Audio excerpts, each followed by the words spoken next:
नदी में गिरे वीर्य से पैदा हुई थी महाभारत की ये रानी, जो कौरवों की थी परदादी।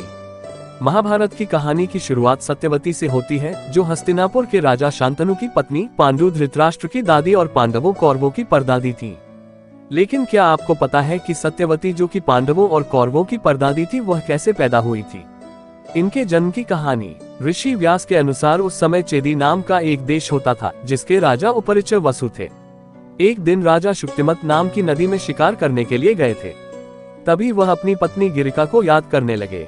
इससे वह कामासक्त हुआ, जिससे उसका वीर्य बाहर आ गया। उसने इस वीर्य को एक बाज को दिया और कहा कि इसे उसकी पत्नी तक ले जाए।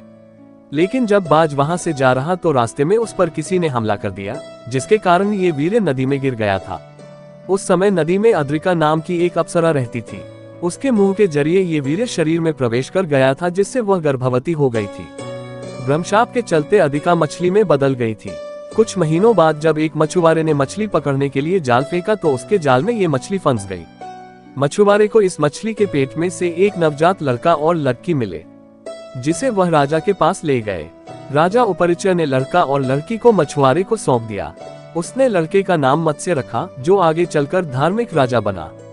वहीं लड़की का नाम मत्स्यगंधा रखा, जो कि सत्यवती थी।